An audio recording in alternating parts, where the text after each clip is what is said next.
Hello students, welcome to science delight. Science delight में हम क्या स्टार्ट कर रहे थे?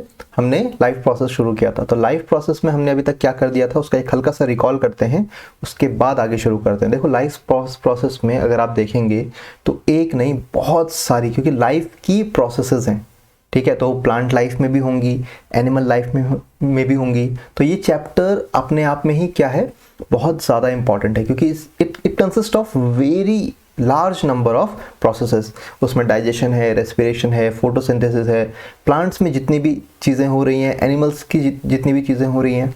एनसीईआरटी में हर एक चीज़ को बहुत कंसाइज तरीके से दिखाया गया है, बट हम उसको एलैबोरेटेड वर्जन में पढ़ रहे हैं, ठीक है। हम देख रहे हैं कि कितना ज़्यादा एलैबोरेट हम उसको कर सकते हैं, क्योंकि हर एक चीज़ इंपॉर्टेंट है, ठीक है। तो अब यहाँ से, क्योंकि जो बच्चे नीट वाले हैं, जो बच्चे मेडिकल के लिए आगे ऑप्ट करने वाले हैं, तो उनके लिए ये बहुत इंपॉर्टेंट हो जाता है, बिकॉज उनका ये बेस बन रहा है, राइट। एंड 11th में इसका और ज़्यादा एलेबोरेटेड वर्जन है। तो आप अगर कोई और साइड बुक प्रेफर करते हो एनसीईआरटी के अलावा, ठीक है, तो उसमें भी आप देखोगे यहाँ पर इस चीज़ के बहुत ज़्यादा एलेबोरेटेड है हर एक प्रोसेस को, ठीक है। वहीं अगर आईसीएसई बोर्ड वाले बच्चे की देखेंगे तो वहाँ पर भी बहुत सारी उनको प्रोसेसेस पढ़नी पड़ती है, लेकिन वो इंडिविजुअल चैप्टर्स के रेस्पेक्ट में। और यहाँ पर लाइफ प्रोसेस एक चैप्टर बना दिया जिसमें सारी के सारी प्रोसेसेस को रख दिया, ठीक है। तो ये चैप्टर जितना छोटा दिखता है उतना है नहीं, ये बहुत ही ज़्यादा एलैबोरेटेड चैप्टर है, ठीक है, और बहुत ज़्यादा इंपॉर्टेंट है। आप जो भी बच्चा आगे 11th मेडिकल या बायोलॉजी सब्जेक्ट ऑप्ट करेगा ना, उसको आराम से 10th की इंपॉर्टेंस पता लग जाएगी, ठीक है। अब देखो, बहुत सारा पोर्शन हमने कवर कर लिया है। किसका? फोटोसिंथेसिस हमने खत्म कर दिया है, न्यूट्रिशन हमने खत्म कर दिया है। अब हमने क्या पढ़ा? सबसे पहले व्हाट इज लिविंग, लिविंग क्या होता है। फिर हमने क्या पढ़ा? कोई भी लिविंग बीइंग है उसको खाना चाहिए, तो उसके लिए उसको क्या करना पड़ेगा? तो उसको ऑटोट्रॉफ्स पे डिपेंड होना पड़ेगा। ऑटोट्रॉफ्स कितने टाइप्स के होते थे? 2 तरह के होते थे। कौन कौन से? फोटोसिंथेटिक और कीमोसिंथेटिक, ठीक है। तो लास्ट क्लास में हमने फोटोसिंथेसिस के बारे में बात की थी। तो फोटोसिंथेसिस एक light dependent as well as light independent process है। लाइट डिपेंडेंट जो कि लाइट पे डिपेंड होती है, जिसमें ग्लूकोज का फॉर्मेशन है, ठीक है। और ग्लूकोज से स्टार्च जो कि स्टोर्ड फॉर्म में है, वो लाइट इंडिपेंडेंट प्रोसेस है, जिसको डार्क रिएक्शन भी बोलते हैं, ठीक है। तो हमने लास्ट क्लास में फोटोसिंथेसिस या ऑटोट्रॉफिक मोड ऑफ न्यूट्रिशन खत्म कर दिया था। आज हम स्टार्ट करते हैं, आज हम स्टार्ट करेंगे हेटरोट्रॉफिक मोड ऑफ न्यूट्रिशन, ठीक है। तो हेटरोट्रॉफिक मोड ऑफ न्यूट्रिशन की अगर मैं बात करूं, अगर हम हेटरोट्रॉफिक मोड ऑफ न्यूट्रिशन की बात करते हैं तो उसमें क्या होगा, ठीक है। तो मैंने आपको बताया था हेटरोट्रॉफ्स क्या होते हैं। They are dependent on autotrophs, autotrophs, ठीक है, फॉर फूड, राइट। और हेटरोट्रॉफ्स मैंने आपको 3 तरह के बताए थे। कौन कौन से थे? पैरासिटिक और सैप्रोफिटिक, और लास्ट क्या था? होलोजोइक। तो पैरासिटिक की बात हमने कर ली थी, जिसमें हमारे पास अगर प्लांट्स की बात की जाए तो वीनस फ्लाई ट्रैप है, कस्क्यूटा अमरबेल है। फिर एनिमल्स की अगर बात की जाए तो मॉस्किटो है, आपके पास लाइस है, ठीक है। फिर उसके अलावा लीच है। फिर उसके अलावा अगर आप देखें तो इंटरनल जो होते हैं, जो फ्लैट वॉर्म्स होते हैं, वो होते हैं, ठीक है। सैप्रोफिटिक ऑर्गेनिज्म हमने बोला था कि डेड और डिकेइंग पे, ठीक है, डेड और डिकेइंग पे, जो कि गल रही होती है, जो कि सड़ रही होती है, उस पर ये क्या बोलते हैं, सर्वाइव करते हैं। इसका एग्जांपल में मैंने आपको बताया था मशरूम्स, राइट, फंगस जो होते हैं। होलोजोइक मोड ऑफ न्यूट्रिशन में मैंने आपको 3 टाइप फर्दर बताए थे, ठीक है। होलोजोइक मोड ऑफ न्यूट्रिशन ये क्या है? कॉम्प्लेक्स प्रोसेस है। ये क्या है? एक कॉम्प्लेक्स प्रोसेस है जिसमें वेरियस स्टेप्स होते हैं, ठीक है। तो अब यहाँ पर हम बात करते हैं कि वेरियस स्टेप्स की अभी हम बात करेंगे, लेकिन उससे पहले होलोजोइक मोड ऑफ न्यूट्रिशन में 3 टाइप के आपको बताए थे ना, कौन कौन से? हर्बीवोर जो कि सिर्फ प्लांट प्रोडक्ट पे डिपेंड होते हैं। फिर बताए थे कार्निवोर, कार्निवोर को इस पे डिपेंड होते हैं सिर्फ एनिमल प्रोडक्ट पे। और लास्ट में ओमनिवोर, ओमनिवोर किस पे डिपेंड होते हैं? Both plant and animal product, ठीक है। इसकी बात हमने लास्ट क्लास में यहां तक कर लिया था। आज हम स्टार्ट करेंगे न्यूट्रिशन अमीबा। ये भी हमने बात कर ली थी वैसे तो, ठीक है, लेकिन ये भी क्या है? होलोजोइक मोड ऑफ न्यूट्रिशन है। क्यों? क्योंकि इसमें वेरियस प्रोसेसेस हैं। इसमें भी क्या है? इसमें सबसे पहले क्या है? इंजेशन है, राइट। फिर उसके बाद क्या है? डाइजेशन है। डाइजेशन के बाद क्या है? एब्जॉर्प्शन है। राइट। सबसे पहले वो क्या करेगा, इंजेस्ट करेगा, इंजेस्ट मतलब इनटेकिंग ऑफ फूड, ठीक है। फिर क्या करेगा, डाइजेशन, डाइजेशन मतलब ब्रेकिंग डाउन ऑफ फूड। फिर उस जो भी ब्रेक डाउन फूड करेगा उसको क्या करेगा, वो एब्जॉर्ब करेगा। फिर उसके बाद उसको स्टोर करेगा, जिसको हम बोलते हैं एसिमिलेशन, स्टोरेज करेगा, अब चाहे वो किसी भी फॉर्म में स्टोर करे। और लास्ट में जो भी अनडाइजेस्टेड फूड रहेगा उसको क्या कर देगा, वो ईजेस्ट आउट कर देगा, ईजेशन, ठीक है। तो उसने क्या क्या किया, सबसे पहले फूड का इनटेक किया इंजेक्शन की मदद से, फिर उसके बाद फूड का ब्रेक डाउन किया, ठीक है। अब ऐसा तो है नहीं ना आपने रोटी खाई तो रोटी डायरेक्टली यहाँ पर लग गई, तो ऐसा तो नहीं होता है। हम क्या करते हैं, फूड का ब्रेक डाउन करते हैं, ब्रेक डाउन किया, फिर उसको एब्जॉर्ब करते हैं, फिर उसको एक पर्टिकुलर बॉडी पार्ट तक स्टोर करते हैं, फिर उसके बाद उसको जो भी अनडाइजेस्टेड फूड होगा उसको ईजेस्ट आउट कर देंगे। तो सेम अमीबा भी ऐसे कर रहा है, ठीक है, आप यहाँ पर देख सकते हैं इसमें। Next, nutrition in paramecium. Paramecium भी फूड वैक्यूल्स, फूड वैक्यूल्स को क्या करता है, वैक्यूल्स को क्या करता है, इनटेक करता है। जैसे यहाँ पर आपको ये सर्कल सर्कल वाले दिख रहे हैं ना, ये सारे क्या है, फूड वैक्यूल्स हैं इसमें, ठीक है। ये क्या है, फूड वैक्यूल्स हैं। Food vacuoles are present in the paramecium, ठीक है। फूड वैक्यूल्स बेसिकली क्या करेगा, ये जैसे मान लो कोई भी फूड है तो उसके चारों ओर क्या कर देते हैं, वो एब्जॉर्ब करने के लिए एक मेम्ब्रेन डाल देते हैं। फिर उसके बाद जब ये सेल एक फूड वैक्यूल का फॉर्मेशन हो गया तो फूड वैक्यूल के अंदर सारे के सारे डाइजेस्टिव एंजाइम्स डाल देंगे, ये डाइजेस्टिव एंजाइम्स डालेंगे और उसको फूड को डाइजेस्ट कर देंगे। उसके बाद फिर उस जो भी डाइजेशन हो जाएगा उसके बाद उसका एब्जॉर्प्शन कर लेंगे, बस, ठीक है। नेक्स्ट, अब ह्यूमन बीइंग में जो न्यूट्रिशन होता है, ठीक है, अगेन ये भी एक कॉम्प्लेक्स है, वो तो यूनिसेलुलर ऑर्गेनिज्म थे, अब हम तो हैं मल्टी सेलुलर ऑर्गेनिज्म। तो मल्टी सेलुलर ऑर्गेनिज्म में कैसे होगा, तो डाइजेशन जो होती है, ये न्यूट्रिशन जो अगर आप बोले न्यूट्रिशन को कैसे डिफाइन करेंगे, it is the process of taking of food and using it for growth, metabolism and repair. आप इसको क्या बोल सकते हैं, न्यूट्रिशन, इसको क्या बोल सकते हैं, nutrition is the process, nutrition is the process of taking of food and using it for growth, metabolism and repair. ये हम पहले भी बात कर चुके हैं, ठीक है। अब न्यूट्रिशन स्टेजेस, इंजेक्शन, इंजेक्शन को हम क्या बोलेंगे, it is intake of food, intake of complex food, right, intake of complex food. Next हम बात करते हैं डाइजेशन की। तो डाइजेशन क्या होता है, डाइजेशन को अगर डिफाइन करेंगे तो break down of complex food into simpler ones, right, simpler ones, is that क्या। अब यहां पर एब्जॉर्प्शन की बात करते हैं, तो एब्जॉर्प्शन क्या होगा, एब्जॉर्प्शन क्या है, आप बोल सकते हो intake of digested food particles, food particles for, आप बोल सकते हो ऑब्टेनिंग एनर्जी, ठीक है। अब वो ग्लूकोज की फॉर्म में हो सकता है, अब वो सुक्रोज की फॉर्म में हो सकता है, वो डिपेंड करता है, फैट्स की फॉर्म में हो सकता है, प्रोटीन्स की फॉर्म में हो सकता है, ट्रांसपोर्ट, ठीक है। अब वो क्या होगा, the absorbed food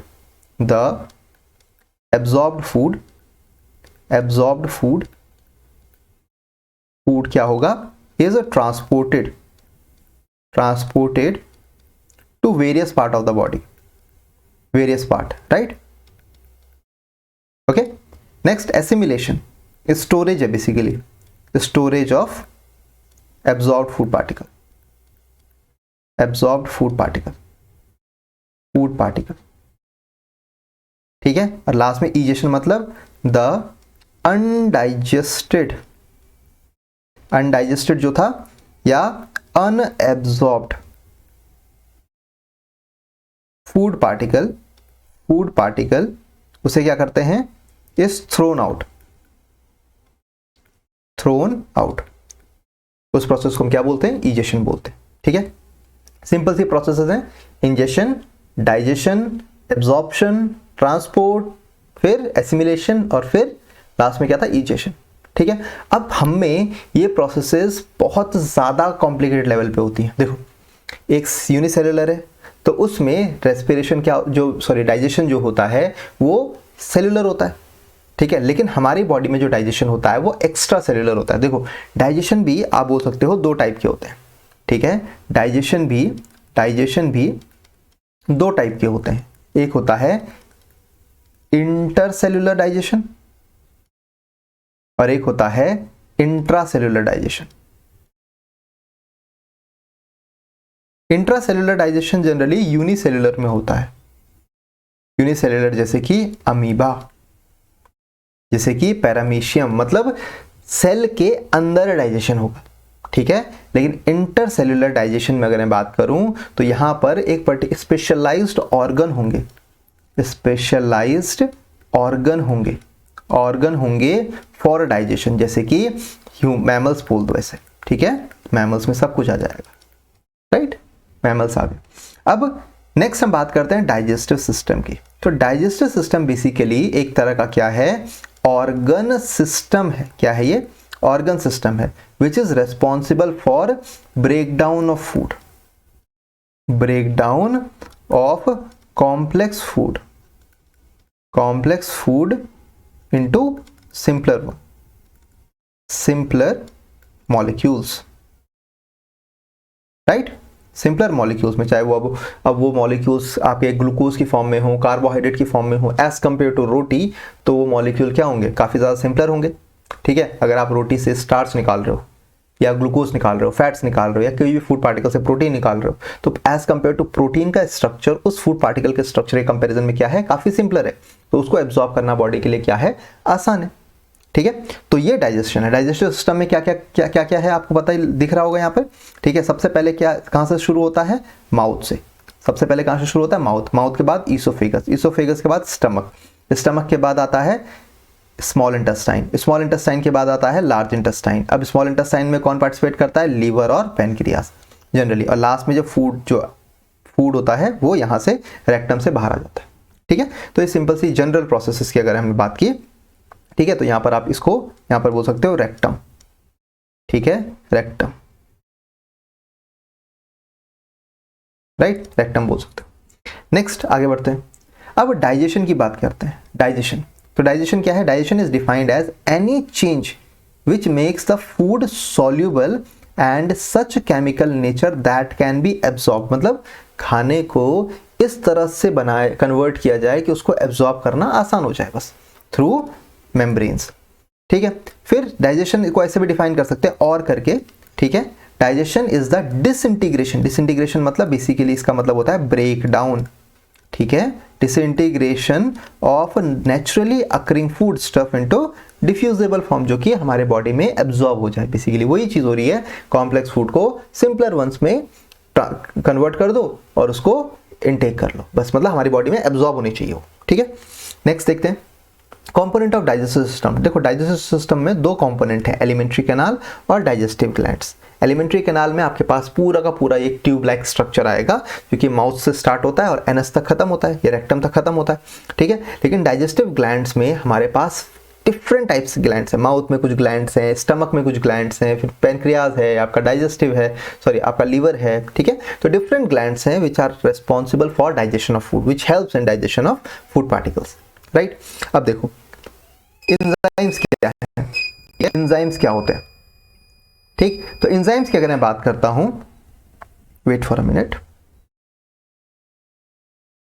right, okay. Enzymes की अगर मैं बात करूं तो एंजाइम्स क्या होते हैं, एंजाइम्स आर द बायोकैटलिस्ट। देखो कैटलिस्ट क्या होता है, कैटलिस्ट ऐसा केमिकल कंपोनेंट होता है जो रेट ऑफ रिएक्शन को, रिएक्शन की कोई भी रिएक्शन हो उसकी स्पीड बढ़ा देता है, रेट ऑफ रिएक्शन को बढ़ा देता है। तो देखो which accelerate the rate of most chemical changes in the body. तो बायोकैटलिस्ट है ना, बायोकैटलिस्ट मतलब बॉडी में है, लिविंग ऑर्गेनिज्म में है, तो they are very effective obviously and very specific in nature. Very specific मतलब एक पर्टिकुलर सबस्ट्रेट के लिए, मतलब जिसमें रिएक्शन हो रहा है, सबस्ट्रेट में अगर एंजाइम मिलाते हैं तो उससे क्या बन सकता है, एंजाइम सबस्ट्रेट कॉम्प्लेक्स, फिर क्या बनता है एंजाइम प्रोडक्ट कॉम्प्लेक्स, और फिर क्या बनता है एंजाइम अलग हो जाता है और प्रोडक्ट अलग हो जाता है। मतलब सबस्ट्रेट से आप क्या बना सकते हो, इजीली प्रोडक्ट का फॉर्मेशन कर सकते हो। जैसे आपने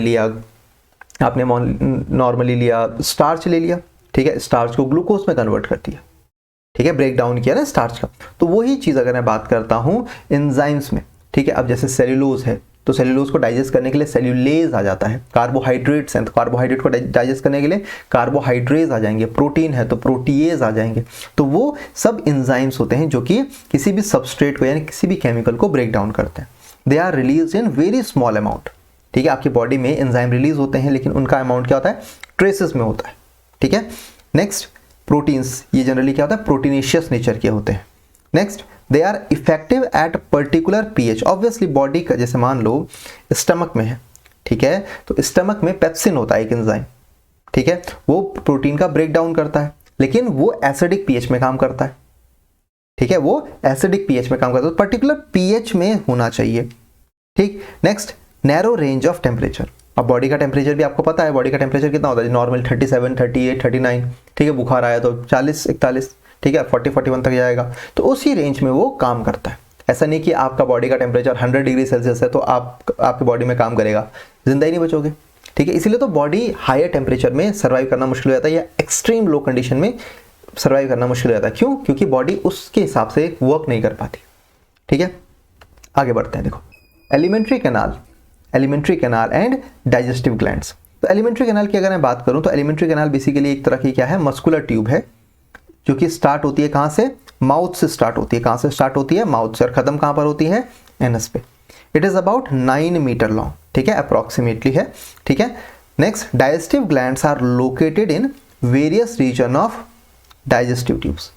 ठीक है, ग्लैंड्स अलग अलग रीजन पे है एलिमेंट्री कैनाल के। ठीक है, नेक्स्ट लीवर और पैनक्रियाज जो होते हैं इसके साथ एसोसिएटेड होते हैं। ठीक है, कुछ ग्लैंड्स हैं जो कि एलिमेंट्री कैनाल के साथ में होंगे और कुछ ग्लैंड्स हैं एलिमेंट्री कैनाल के अंदर ही होंगे कहीं ना कहीं। ठीक है जी, अब देखो सबसे पहले हम बात करते हैं डाइजेस्टिव सिस्टम पे। तो आपको दिख रहा है यहां पर जो सबसे बाहर वाला है, this is mouth, this is oesophagus I think. ठीक है, this is stomach and this one is small intestine. Okay, small intestine. Next यहां पर ये क्या चीज है, ये लीवर है, राइट। ये वाला पोर्शन क्या है, ये क्या है, स्मॉल इंटेस्टाइन है। ठीक है, और जो ब्लू में आपको दिख रहा है वो क्या है, लार्ज इंटेस्टाइन है। ये येलो येलो ही दिख रहा है वो क्या है, पैनक्रियाज है। ठीक है, ये वाला पोर्शन क्या है, रेक्टम हो जाएगा आपके लिए। ठीक है, तो ये चीजें आपको पता होनी चाहिए।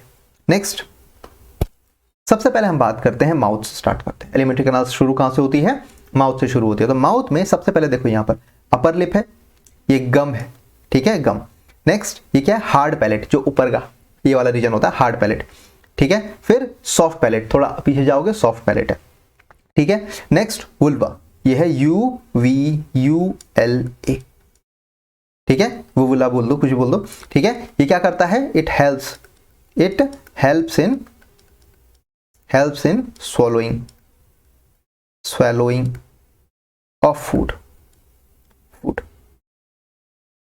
ठीक है, खाने को एक तरह से आप बोल सकते हो डायरेक्ट करता है इसोफेगस में, या डिग्लेटेशन में यानी गटकने में, खाने को गटकने में हेल्प करता है। टंग आपको पता ही है। ठीक है, ये आपके पास गम्स हैं, ये लोअर लिप है। ठीक है, नेक्स्ट हम बात करते हैं स्ट्रक्चर ऑफ माउथ की।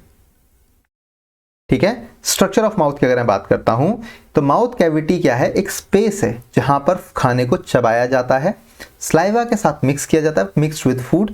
Structure of mouth contain upper lip, lower lip, tongue, teeth and salivary gland. ये इसकी बात हमने कर ली है। ठीक है, तो अब देखते हैं इसका स्ट्रक्चर कैसा है माउथ का। तो माउथ का स्ट्रक्चर देखो, यहां पर आपको ये वाला रीजन जो दिख रहा है, ठीक है, इसको क्या बोला है, नेजोलेबियल क्रीज। ठीक है, ये जो रीजन है ये वाला नेजोलेबियल क्रीज। नेक्स्ट फिल्ट्रम कौन सा पार्ट, ये वाला पार्ट। ठीक है, जहां पर एक गड्ढा सा है ना, वो फिल्ट्रम हो गया। फिर ये क्या हो गया, कस्पिड बो। ठीक है, ये वाला पोर्शन क्या हो गया, कस्पिड बो। फिर अपर लिप, लोअर लिप तो आपको पता है, और ये वाला पार्ट क्या है, लेटरल कॉमिसल। ठीक है, नेक्स्ट ये वाला वर्मिलियन बॉर्डर। ठीक है, तो आपको इतना ज्यादा जानने की जरूरत नहीं है, आपको पता है अपर लिप है, लोअर लिप है। ठीक है, ये फिल्ट्रम है, बस खत्म। नेक्स्ट टंग। अब हमें पता है टंग के नीचे अटैचमेंट होता है, तो उस अटैचमेंट को हम क्या बोलते हैं, फेर्नुलम। ठीक है, फेर्नुलम क्या है, फ्रेनुलम क्या है, एक अटैचमेंट है जो यहां पर होता है, क्योंकि जिससे टंग हमारे लोअर जॉ पे अटैच्ड होती है। लोअर जॉ नहीं बोलेंगे, लेकिन लोअर रीजन ऑफ माउथ पे अटैच्ड होती है। ठीक है, ये चीज है, उसका नाम क्या है, फ्रेनुलम। ठीक है, अब टंग क्या है, एक मस्कुलर ऑर्गन है, helps in manipulation of food while chewing, खाने को इधर से उधर से इधर ले जाने में हेल्प करती है। Next, mixing of food with saliva, खाने को स्लाइवा के साथ मिक्स करती है। इन टेस्टिंग, खाने का taste. Cleaning of food particles from the teeth after eating, करते हैं ना ऐसे करते हैं, तो वो चीज़ करने का काम। फिर उसके बाद स्पीकिंग में हेल्प करती है।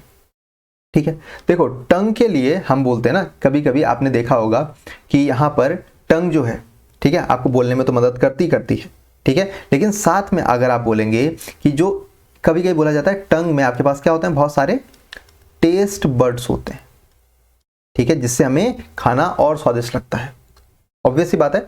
ठीक है, तो tongue is very essential, muscular region है और ये क्या है, बहुत ज़्यादा हमारे लिए इंपॉर्टेंट है, ठीक है, क्योंकि इसके बहुत सारे अपने रोल्स हैं, राइट। इसमें डिफरेंट पार्ट हैं, जैसे फंजीफॉर्म पैपिलिया, वैलेट पैपिलिया। तो देखो ये इनके स्ट्रक्चर के बेसिस पे होते हैं, आपको अभी इतना डिटेल में अभी जानने की जरूरत नहीं है, ठीक है, क्यों, क्योंकि आप 11th में पढ़ोगे, राइट। तो अभी आप सिर्फ इतना समझो जो जो यहाँ पर दिया हुआ है, ठीक है, ज़्यादा डिटेल में नहीं जाएंगे। नेक्स्ट, हेट्रोडोंटी, देखो हमारे जो दांत होते हैं, हमारे दांत के 3 कैरेक्टरिस्टिक्स होते हैं, एक तो हेट्रोडोंट, एक होते हैं थीकोडोंट और एक होते हैं डाइफायोडोंट। देखो एक एक चीज का मतलब आप समझ लो, ठीक है। अगर हम बोलते हैं थीकोडोंट, तो थीकोडोंट का मतलब होता है अटैच्ड टू द सॉकेट,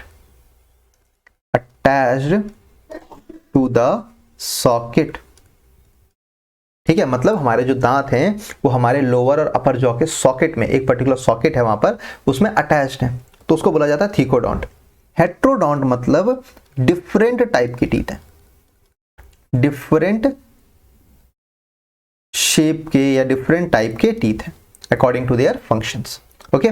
और डाइफायोडोंट मतलब 2 टाइम्स, राइट। ये कितने बार आता है हमारे जिंदगी में, 2 बार आते हैं, ठीक है, एक मिल्क टीथ, एक परमानेंट टीथ, उसकी बात आगे करते हैं, ठीक है। अब टीथ के नेम आपको दिख रहे हैं यहाँ पर, इंसिजर है, कैनाइन है, प्रीमोलर है और मोलर है, अकॉर्डिंग टू देयर फंक्शन। आपको पता है इंसिजर का काम क्या होता है, बाइटिंग का, कैनाइंस का काम क्या होता है, टीयरिंग का, प्रीमोलर्स का काम और मोलर्स का काम क्या होता है, ग्राइंडिंग का, ठीक है जी। नेक्स्ट हम बात करते हैं डिफरेंट शेप्स ऑफ टीथ। तो शेप्स ऑफ टीथ में अगर मैं बात करूं तो सबसे पहले इंसिजर है, तो इंसिजर में बेसिकली आप बोल सकते हैं it is used for,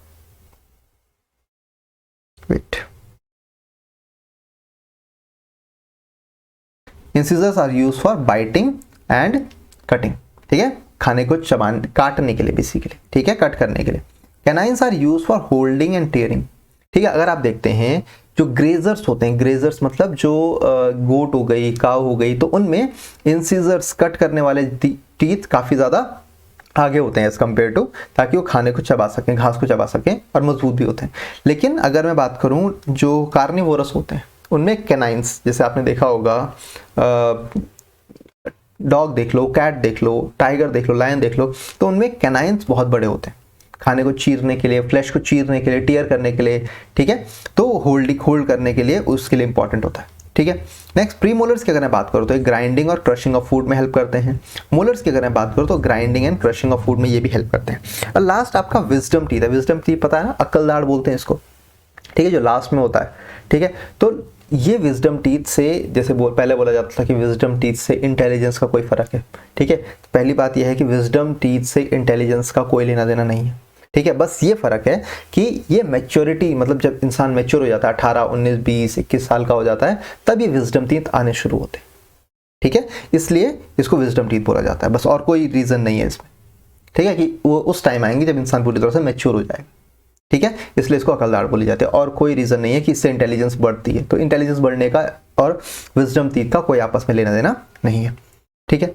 next अब देखो डाइफायोडोंट, डाइफायोडोंट मतलब 2 बार आते हैं, कौन कौन से हैं वो, टेम्परेरी या डेसिडुअस टीथ और परमानेंट टीथ, ठीक है। तो टेम्परेरी टीथ जो होते हैं ये क्या होते हैं, इनके रूट्स जल्दी क्या हो जाते हैं, डिसॉल्व हो जाते हैं हमारे जॉ में और ये टूट जाते हैं, ठीक है। अर्ली मतलब 7-8 साल की उम्र तक ये टूट जाते हैं, ठीक है, या 9 साल तक टूट जाएंगे। फिर उसके बाद दे आर 20 नंबर, 20 में कौन कौन से, 2 इंसिजर्स हैं, 1 कैनाइन है, 2 मोलर्स हैं, ठीक है। तो यहां पर ये तो 5 ही हैं, तो 5 ये वाले पार्ट है, 5, 5, 10, 5, 15 और 5, 20, ठीक है। तो इसमें 2 इंसिजर्स, 1 कैनाइन और 2 मोलर्स होंगे। तो इसका फॉर्मूला क्या हो गया, डेंटाइन फॉर्मूला 2120, राइट। अब टेम्परेरी टीथ की अगर मैं बात करूँ तो ये कितने हैं, 32 इन नंबर है। तो यहाँ पर इसको क्या बोलेंगे, इसमें 2 इंसिजर्स होते हैं, 1 कैनाइन होता है, 2 प्रीमोलर और 3 मोलर, ठीक है। 2 इंसिजर, 1 कैनाइन, फिर उसके बाद 2 प्रीमोलर और 3 मोलर, तो 2123 इसका डेंटाइन फॉर्मूला। ये क्या है, जो ये 2123 है ना, ऐसे में हाफ में, ये हाफ, ये हाफ, तो यहाँ हो गया 8, यहाँ 8, यहाँ 8, यहाँ 8, ओके, ये चीज़ हो गई। नेक्स्ट देखो यहाँ पर, ठीक है, ये क्या है, प्राइमरी टीथ्स है, ये प्राइमरी टीथ की बात हो रही है। देखो यहाँ पर central incisors, lateral incisors, canine, first molar, second molar, ठीक है, तो यहाँ पर प्रीमोलर एब्सेंट है, ठीक है। नेक्स्ट सेम वैसे ही नीचे वाला मैक्सिलरी रीजन, मैक्सिलरी मतलब अपर जॉ, मैंडिबल मतलब लोअर जॉ, ओके। नेक्स्ट देखो teeths of different types of mammals. देखो अब आप यहाँ पर जज कर सकते हो कौन सा कार्निवोर है, कौन सा हर्बिवोर है, ठीक है। ये किसका है, कार्निवोर है, ठीक है। ये कौन है, हर्बिवोर है, ओके। तो कार्निवोर में आप देख सकते हैं इनके कैनाइंस, देखो ये वाला रीजन, कैनाइन वाला रीजन अगर मैं देखूं तो इसमें क्या है, कैनाइन वाला रीजन काफी ज्यादा क्या है, काफी ज्यादा इसमें जो कैनाइंस होते हैं वो काफी ज्यादा बड़े हैं, ताकि वो अगर किसी अपने प्रे को मारते हैं तो उसको होल्ड करके रखें, ठीक है। उसके बॉडी में अपने टीथ्स गढ़ा के उसको होल्ड करने में काफ़ी ज़्यादा अच्छी एबिलिटी होती है उनकी। लेकिन ग्रेजर्स को, कैनाइंस का इतना रोल नहीं है, उनको किसी भी चीज़ को फाड़ना नहीं है, टेयर नहीं करना है, उनको क्या करना है, ग्रेज करना है। तो इसीलिए उनके जो इंसीजर्स होते हैं सामने होते हैं और वो इजीली ग्रेज कर सकते हैं, ठीक है, ये चीज़ हो गई। नेक्स्ट इन कार्निवोर्स, यहाँ पर लिखा हुआ है in carnivores they have long and powerful canines to tear the flesh, their molars carry raised conical projection to cut their food into smaller part, obvious सी बात है, ठीक है। नेक्स्ट हर्बिवोर्स की अगर मैं बात करूं, काउज एंड हॉर्सेज में they have large molar with broad flat grinding, क्योंकि भाई घास खाना है, सेलुलोजिक मटेरियल है, लकड़ी चबानी पड़ती है उसमें, ठीक है, कोई हार्ड ग्रास होती है, तो वो चीज़ें चबाने के लिए उनके जो ग्राइंडर्स होते हैं, जो मोलर्स प्रीमोलर्स होते हैं, वो काफ़ी ज़्यादा स्ट्रॉन्ग होते हैं। नेक्स्ट और कार्निवोर में मोलर प्रीमोलर में क्या होता है, कोनिकल पार्ट होता है, थोड़ा सा ऐसे कोन लाइक स्ट्रक्चर, ताकि वो इजीली टीयर ऑफ कर दें फ्लैश को या बोन्स को चबाने में, ठीक है।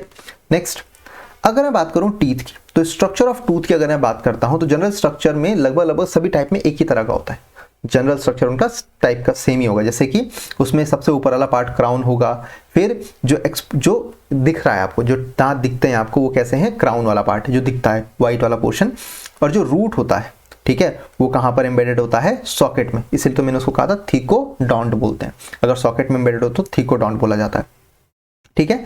नेक्स्ट रूट में क्या होता है, एक सिंगल प्रोसेस होती है, ठीक है, जैसे इंसिजर्स हो गए, इंसिजर्स और कैनाइंस में क्या होता है, सिंगल एक जड़ होती है, ठीक है। लेकिन 2 प्रोसेसेस यानी 2 जड़ें होती हैं किसमें, प्रीमोलर्स और मोलर में। जैसे ये आपको दिख रहा है ना, ये मोलर और प्रीमोलर के जो डायग्राम्स है, ये जो डायग्राम आपको दिख रहे हैं, ये मोलर होंगे या प्रीमोलर के होंगे।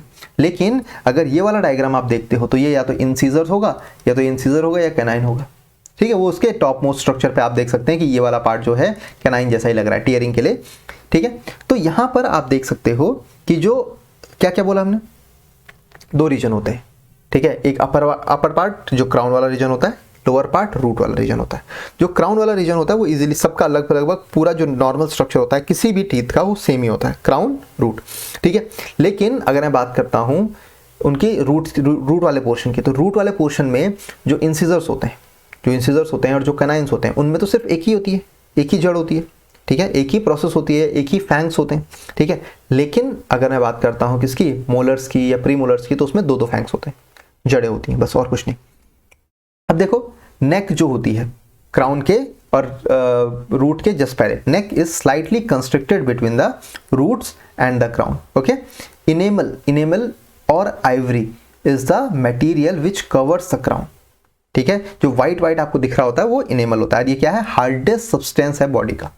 जब बॉडी को, अगर आप मान लो किसी की बॉडी को दफना दिया, ठीक है, तो आखिरी में जिसका डिकम्पोजिशन होगा वो कौन होगा, आपका इनेमल, हार्डेस्ट पार्ट है, ठीक है। जल्दी इसका ये सड़ता नहीं है, जल्दी खराब नहीं होता, ठीक है। Dentine forms the bulk of the tooth, ठीक है, उसके अंदर क्या होगा, डेंटाइन, और ये क्या, harder than bone but not much as enamel. तो यहां पर आप देख रहे हो सबसे बाहर वाली लेयर जो है वो इनेमल की बनी हुई है, उसके अंदर है डेंटाइन, देखो इनेमल जो है वो सबसे बाहर है, फिर अंदर वाला पोर्शन, ये वाला पोर्शन क्या है, डेंटाइन है, फिर उसके बाद आता है पल्प, जहां पर आपके वेसल्स होते हैं, ब्लड वेसल्स होते हैं, ठीक है। तो वो चीजें आपको थोड़ा बहुत आइडिया होनी चाहिए। It has minute canals through which run stand the cytoplasm of the cell to the pulp cavity, मतलब उसके बाद पल्प कैविटी होना शुरू हो जाता है, पल्प कैविटी आना शुरू हो जाती है, ठीक है। तो सबसे बाहर वाला सबसे बाहर वाला कौन सा, इनेमल, फिर डेंटाइन, फिर पल्प वाला रीजन आता है जो कि ब्लड वेसल्स कैरी करता है, ठीक है जी, जो जोड़े रखता है basically. Next, cement is the bone like structure covering and fixing the root of the position. तो यहां पर आप देख सकते हो दिस इज सीमेंटम, आपको यहाँ पर सीमेंटम दिख रहा है, ठीक है, जो रूट को इस गम से जोड़े हुए है। Next, pulp is the soft and connective tissue contained in the central space of the tooth. आपको मैंने बता दिया कि पल्प में क्या होती है, ब्लड कैपिलरीज होती हैं, लिम्फ वेसल्स होती हैं, नर्व्स होती हैं, which are continuous below those of the body through the opening of the pulp cavity at the base of the root। देखो टूथ में भी अगर मैं बात करूं, अगर आप टूथ तोड़ते हो, अपना दांत तोड़ते हो, दर्द क्यों होता है, क्योंकि उसमें बहुत सारी नर्व्स होती हैं जो यहाँ से पूरी बॉडी में कनेक्टेड होती हैं। तो बॉडी में कनेक्टेड होंगी, तो जब आप उस चीज़ को तोड़ोगे तो ऑब्वियसली नर्व्स वहाँ पर टूटेंगी, ब्लड वेसल्स टूटेंगे, तो जिससे क्या होता है, दर्द होता है, ठीक है। दांत तोड़ने में इसीलिए दर्द होता है, नहीं तो बाल काटते हो आप, बाल काटने में तो दर्द नहीं होता क्योंकि उसमें नर्व्स नहीं होती है, ठीक है। लेकिन दांत में, दांत के अंदर अगर दांत टूट भी जाए ना तो खून जरूर आता है, ठीक है। चलो आगे बढ़ते हैं। स्लाइवरी ग्लैंड्स की अगर मैं बात करूं, ठीक है, स्लाइवरी ग्लैंड्स क्या होते हैं, तो स्लाइवरी ग्लैंड्स मतलब बेसिकली वो ग्लैंड्स जो कि क्या सिक्रीट करेंगे, स्लाइवा सिक्रीट करेंगे, और जनरली 3 होते हैं आपके पास। सबसे पहले पैरोटिड, जो पैरोटिड ग्लैंड होता है वो यहाँ होता है, इस वाले रीजन में, मतलब कान के नीचे वाले रीजन में, ठीक है, just located in front end beneath the year, front of and beneath the year, मतलब ये वाला जो रीजन होता है, आप ऐसे बोल सकते हो ये वाला रीजन क्या होता है, पैरोटिड का होता है। फिर सब मैंडिबुलर की अगर मैं बात करूं, सब मैंडिबुलर ग्लैंड क्या है, close to the inner side of lower jaw, ठीक है। तो आप यहां पर देख सकते हो इस वाले रीजन, ये जो रीजन है सब मैंडिबुलर का है, और सब लिंगुअल मतलब बिलो द टंग, जीभ के नीचे, ठीक है।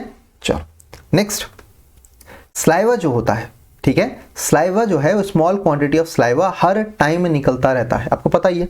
इससे क्या होता है, पूरी बॉडी में जो माउथ होता है वो एकदम लुब्रिकेटेड रहता है, ठीक है। दूसरा, कितना निकलता है एक दिन में, लगभग 1 लीटर से 1.5 लीटर तक स्लाइवा एक नॉर्मल एवरेज पर्सन सिक्रीट करता है, ठीक है। स्लाइवा कैसा है, स्लाइटली एसिडिक है, जिसमें क्या है, वाटर है, सॉल्ट्स हैं, म्यूकस हैं, और इसीलिए इसको क्या बोला जाता है, एक स्लाइवरी एंजाइम है जिसको क्या बोला जाता है, टाइलिन बोला जाता है, ठीक है, टाइलिन बोला जाता है। नेक्स्ट, फंक्शन ऑफ स्लाइवा क्या है, moisture and lubricates the inner lining of mouth cavity. मैंने आपको बता दिया कि मॉइस्चराइज करता है पूरे माउथ को, ठीक है, और हेल्प करता है क्योंकि भाई स्लाइवा है तो अब लुब्रिकेट कर रहा है, तो जब आप खाना खाओगे तो उसको भी लुब्रिकेट करेगा, तो वो खाने को इजी स्वेलोइंग में, जिसको हम क्या बोलते हैं, द प्रोसेस ऑफ स्वेलोइंग को क्या बोलते हैं, डिग्लटेशन बोलते हैं, तो उसको गटकने में, खाने को गटकने में हेल्प करता है। Next, moistures and lubricate food which again helps in swallowing. Next, solvent की तरह एक्ट करता है, सॉल्वेंट मतलब बेसिकली अगर आप खाना खा रहे हो तो स्टार्च उसमें घुल जाता है, किसमें, स्लाइवा में, ठीक है।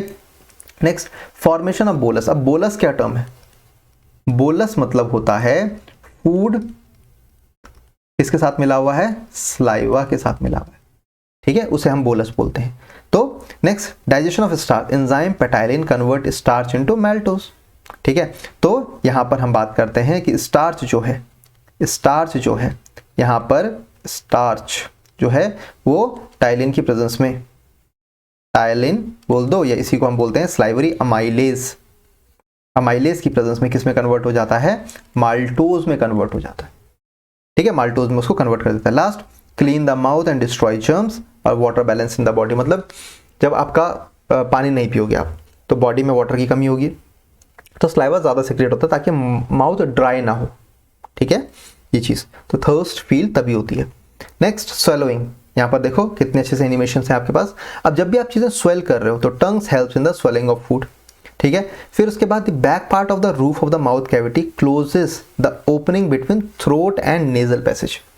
तो आपको पता है ना, देखो ना ये वाला पार्ट थ्रोट और नेजल पैसेज, थ्रोट मतलब विंड पाइप वाला रीजन, ठीक है, देखो यहाँ पर ये वाला रीजन देखो बंद हो गया है ना, तो ये बंद हो जाता है। तो भाई कौन सा ऐसा ऑर्गन है या कौन सी ऐसी पार्ट है जो कि विंड पाइप में जाने नहीं देता खाने को, उसे हम बोलते हैं क्या, epiglottis. Epiglottis prevent entering of food in the wind pipe, ठीक है। लेकिन अगर क्या हो, खाना विंड पाइप में चला जाए तो तो अभी क्या होगा उसकी बात भी हम अभी करेंगे, ठीक है। चोकिंग हो जाती है बॉडी में, ठीक है, गले में चोक हो जाता है खाना, ठीक है, कफिंग हो जाती है, फिर उसके बाद खाना नाक के रास्ते, मुंह के रास्ते, सब जगह से बाहर आ रहा होता है, ठीक है, देखेंगे उसकी बात। अब हम बात करते हैं पेरिस्टाल्सिस, जब आप खाना गटकते हो, ठीक है, तो एक वेव लाइक कॉन्ट्रैक्शन होती है बॉडी के अंदर, एक वेव लाइक कॉन्ट्रैक्शन होती है बॉडी के अंदर, ठीक है। तो उस वेव लाइक कॉन्ट्रैक्शन को हम क्या बोलते हैं, पेरिस्टाल्सिस बोलते हैं।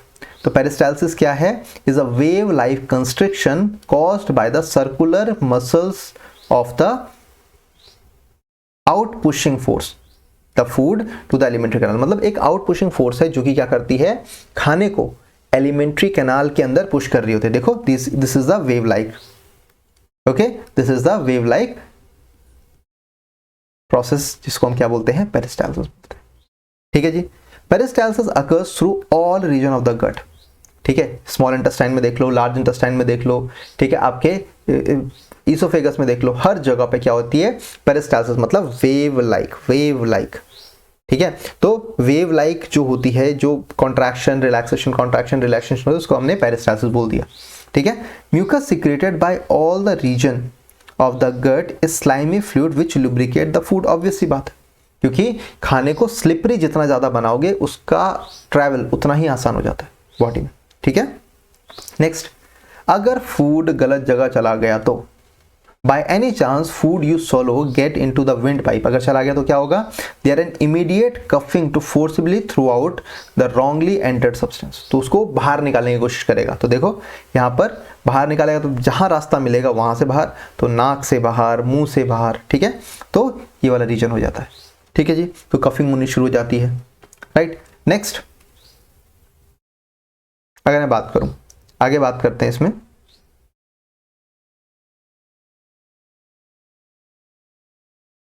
Right.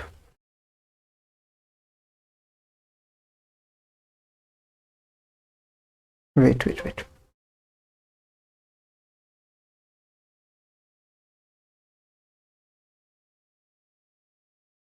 there's some problem.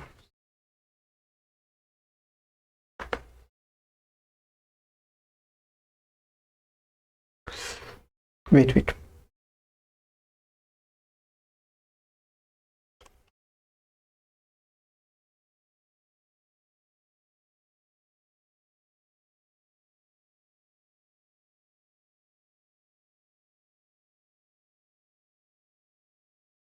Okay, या राइट। नेक्स्ट हम बात करते हैं ईसोफेगस की। तो ईसोफेगस क्या है, अगर मैं ईसोफेगस की बात करता हूं तो ईसोफेगस बेसिकली एक तरह की पाइप है।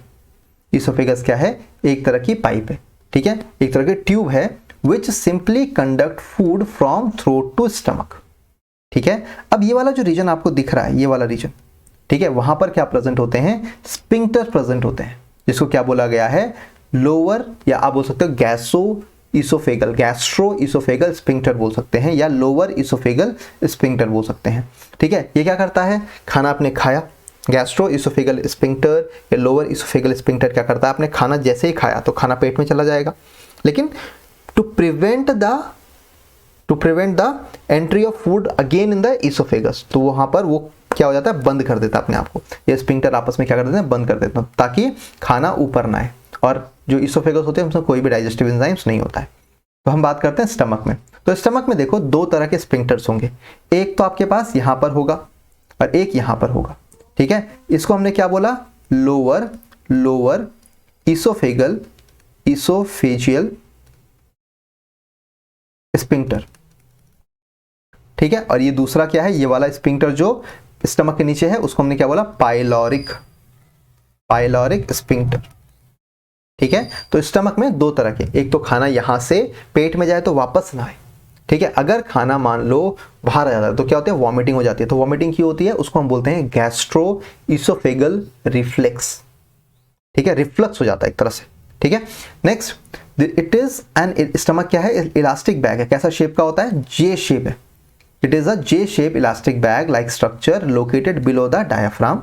Sphincters keep the opening closed like a wall to prevent food passing from stomach until it is thoroughly churned. ठीक है। तो इनका काम क्या होता है, जैसे आप खाना खाओगे तो खाना स्टमक में क्या होता है, चर्निंग होती है, ताकि मिक्सिंग ऑफ फूड, उसमें HCl के साथ मिक्सिंग होती है, आपके पेप्सिनोजन के साथ मिक्सिंग या पेप्सिन के साथ मिक्सिंग होती है, ताकि खाना पूरी तरह से कुछ जितना मैक्सिमम पोर्शन हो जाए वो डाइजेस्ट हो जाए, ब्रेक डाउन हो जाए, एक लेवल तक ब्रेक डाउन हो जाए और किस में कन्वर्ट हो जाए, काइम में कन्वर्ट हो जाए। अभी काइम क्या होता है उसकी बात करेंगे, लेकिन अभी सिर्फ इतना समझो कि खाना स्टमक में ही रहे तो दो तरह के स्पिंक्टर्स, मतलब आगे से भी बंद कर देंगे और पीछे से ही बंद कर देंगे और खाने को चर्न करते रहेंगे, ठीक है, चर्निंग मूवमेंट होता रहेगा। तो इसमें रिग्रेशन फ्रॉम द डिओडेनम, ताकि वो खाना डिओडेनम में ना चला जाए, मतलब स्मॉल इंटेस्टाइन में भी ना चला जाए और ऊपर यानी इसोफेगस में भी ना जाए। A similar sphincter is present at the front end, जिसको हम क्या बोलते हैं, इसोफेगल sphincter या lower oesophageal sphincter. The opening of the stomach into the small intestine is called pylorus, which has a ring of muscles known as sphincters. Pyloric sphincter बोला जाता है। तो हमने क्या सीखा इसमें कि खाना जब स्मॉल इंटेस्टाइन में जाता है, खाना जब स्टमक में जाता है तो दो तरह के स्पिंक्टर उसको आगे से और पीछे से बंद कर देते हैं, ताकि खाना ना तो इसोफेगस में जा पाए ना तो स्मॉल इंटेस्टाइन में जा पाए और अंदर से चर्निंग हो जाती है, खाने की मिक्सिंग हो जाती है, ठीक है। नेक्स्ट, अगर खाना गलती से ऊपर चला गया, ठीक है, तो हमें क्या बोलते हैं, उसमें वॉमिटिंग हो गई। तो व्हेन स्टमक इज ओवरलोडेड और डिस्टर्ब्ड, तो vomiting occurs in which front sphincters, मतलब बेसिकली लोअर इसोफेगल स्पिंक्टर्स जो होते हैं ओपन हो जाते हैं and a reverse wave of muscular contraction cause throwing the content out through the mouth, ठीक है, ये वॉमिटिंग का रीजन होता है।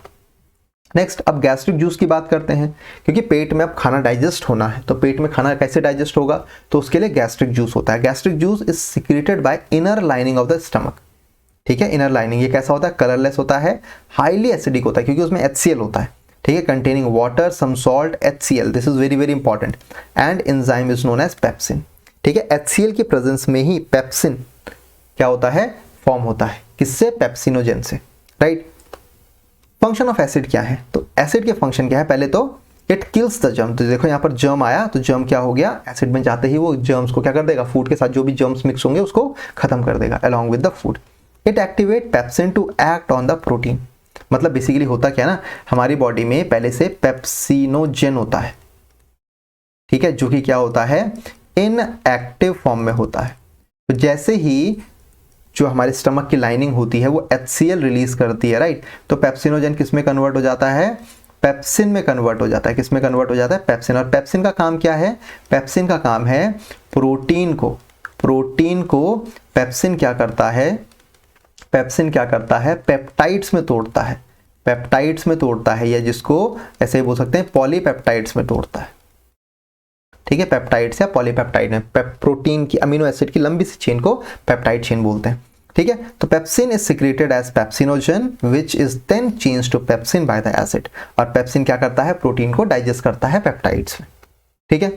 Food stage in the stomach from for about 3 hours and it attains pulp like form, pulp मतलब paste like form, जिसे हम बोलते हैं, पेस्ट भी बोल सकते हो, पेस्ट लाइक फॉर्म जिसे हम बोलते हैं काइम। तो काइम क्या हो गया, एक पेस्ट लाइक फॉर्म जिसमें क्या हो गया, HCl प्लस फूड। तो पल्प, अगर पल्प बोला जाए तो ये क्या है, पल्प है, जो कि कैसा होता है, एसिडिक होता है, ठीक है। खाना पल्प में कन्वर्ट हो गया। अब खाना जाएगा कहां से, स्मॉल इंटेस्टाइन से। तो खाना जाएगा कहां में, स्मॉल इंटेस्टाइन में। तो अब पाइलोरिक स्पिंक्टर खुलेगा, ठीक है। देखो जो स्टमक होता है ना, इसके 3 रीजन होते हैं, जो ये सबसे ऊपर वाला रीजन होता है, ठीक है, एक सेकेंड,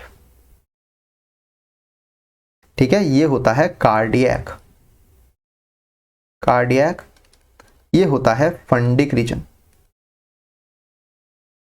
और ये होता है, ये वाला रीजन जो होता है वो होता है पाइलोरिक, इसको आप बॉडी भी बोल सकते हो, राइट। तो जो पाइलोरिक रीजन होता है, ये वाले जो स्पिंक्टर्स होते हैं, ये क्या होते हैं, पाइलोरिक स्पिंक्टर्स होते हैं, पाइलोरिक स्पिंक्टर्स, राइट। जो पाइलोरिक स्पिंक्टर्स होते हैं ये ओपन अप हो जाएंगे अब, क्योंकि खाना तो पूरी तरह से डाइजेस्ट हो चुका है, मतलब जितना होना था स्टमक में हो गया है, काइम में कन्वर्ट हो चुका है। तो अब ये खाना आगे जाएगा किसमें, स्मॉल इंटेस्टाइन में। तो स्मॉल इंटेस्टाइन में गया। अब स्मॉल इंटेस्टाइन कितनी होती है, कितनी लंबी होती है, आप बोल सकते हो स्मॉल इंटेस्टाइन लगभग 7 मीटर लंबी होती है, ठीक है। कितनी लंबी होती है, 7 मीटर, 7 मीटर लंबी, और कितना, 2.5 सेंटीमीटर वाइड। स्मॉल इंटेस्टाइन को स्मॉल क्यों बोला गया है, due to small diameter, small diameter, ठीक है, इसका डायामीटर क्या है, छोटा है, इस वजह से। It is coiled and folded in the abdomen, ठीक है, ये हमारे एब्डोमिनल रीजन में, ठीक है, क्या है, पूरी तरह से हाईली कॉइल्ड स्ट्रक्चर है, ठीक है। और इसके 3 रीजन होते हैं। सबसे बाहर वाला रीजन डियोडेनम, जो कि डायरेक्टली स्टमक से अटैच होता है या पाइलोरिक पार्ट ऑफ स्टमक से अटैच होता है, फिर जेजुनम और फिर इलियम, ठीक है। तो अगर मैं बात करूं पार्ट ऑफ स्मॉल इंटेस्टाइन में, तो सबसे पहले आता है डियोडेनम। डियोडेनम क्या है, एक शॉर्ट अपर पार्ट है जो कि स्टमक के बगल में है, ठीक है। और ये कॉमन बाइल डक्ट होती है ओपन इस पार्ट में। डियोडेनम में क्या होती है, देखो, लीवर से एक डक्ट आती है, बाइल डक्ट, पैनक्रियास से एक डक्ट आती है, पैनक्रियाटिक डक्ट, दोनों मिलके हेपेटो पैनक्रियाटिक डक्ट बनाते हैं, जो कि कहाँ रिलीज होती है, डियोडेनम में रिलीज होती है। तो जेजुनम नेक्स्ट, डियोडेनम के बाद का, ये कितने मीटर का है, 2 मीटर का है, और it is found nearly always empty. देखो, जेजुनम का मतलब ही होता है जो खाली हो। तो जब इंसान, मतलब जो इंसान मर गया और उसका पोस्टमार्टम करते हैं, तो जनरली जेजुनम क्या होता है, खाली मिलता है, इसलिए उसका नाम जेजुनम पड़ा है। जेजुनम का जो रीजन होता है वो खाली पड़ता है। तो नेक्स्ट इलियम, इलियम 4 मीटर लंबी है, ठीक है, और ये twisting movement, it refers to the twisting movements, मतलब बेसिकली यहाँ पर क्या होती है, मेन एब्जॉर्प्टिव एरिया भी इलियम ही है, ठीक है, सबसे लंबा भी इलियम है, मेन एब्जॉर्प्टिव रीजन भी इलियम, यहीं पर ही विलाइज प्रेजेंट होती हैं जो खाने को एब्जॉर्ब कर रही होती हैं, ठीक है। तो टर्मिनल पार्ट है वो। नेक्स्ट अगर मैं बात करता हूं, the inner lining of ilium is produced into a greater number of tiny finger like projection, जिसको हमने क्या बोला, विलाई। देखो यहाँ पर ये स्मॉल इंटेस्टाइन के अंदर का रीजन है, यहाँ पर देखो, यहाँ पर बहुत सारे कांटे कांटे कांटे कांटे लग रहे हैं आपको, ये कांटे नहीं है, ये बेसिकली क्या है, जैसे स्मॉल इंटेस्टाइन है ना, मैं यहाँ पर बनाता हूँ आपको, ये स्मॉल इंटेस्टाइन है, तो इसमें ऐसे स्ट्रक्चर्स हैं, ऐसे स्ट्रक्चर्स हैं, ये देखो ऐसे स्ट्रक्चर्स हैं, ये विलाइज हैं। विलाई बेसिकली क्या कर रहा है, ये सरफेस एरिया बढ़ा रहा है स्मॉल इंटेस्टाइन का, ताकि एब्जॉर्प्शन करने में ज़्यादा से ज़्यादा खाना क्या हो सके, एब्जॉर्ब हो सके। तो villi increases the surface area of the intestine which facilitates the absorption of the digested food, जो कि खाने को डाइजेस्ट करने में, जो डाइजेस्टेड फूड है उसको एब्जॉर्ब करने में मदद करे, right. Between the villi are small holes through which the intestinal juices secreted by the glandular cell is poured, मतलब यहाँ पर क्या होता है, इंटेस्टाइनल जूसेस भी सिक्रीट होते हैं, जो कि क्या करेगा, खाने को और अच्छे से डाइजेस्ट करेंगे। ल्यूमेन का मतलब होता है कैविटी, ओके, कैविटी, जो स्मॉल इंटेस्टाइन की, जो जैसे मान लो ये एक स्मॉल इंटेस्टाइन का पार्ट है, तो ये अंदर की जो खाली स्पेस है उसे हम ल्यूमेन बोल देते हैं। तो ल्यूमेन में सारा का सारा इंटेस्टाइनल जूस डालते हैं वो, ठीक है। ईच विलस, विलस मतलब एक तरह का सिंगुलर फॉर्म है, जैसे मैंने बोला ये क्या है, ये विलस है, ये क्या है, विलस है। विलस मतलब एक विलाई का स्ट्रक्चर, ठीक है, सिंगुलर फॉर्म, और प्लूरल फॉर्म हो जाएगी villi. They are contained, villus are contained an artery, इसमें क्या है, ये ब्लड वेसल्स हैं, ये क्या है, ब्लड कैपिलरी, कैपिलरी है, जिसमें आर्टरी वेन होंगी। और दूसरी ये जो पार्ट है, ये लिम्फेटिक वेसल है, लिम्फेटिक वेसल।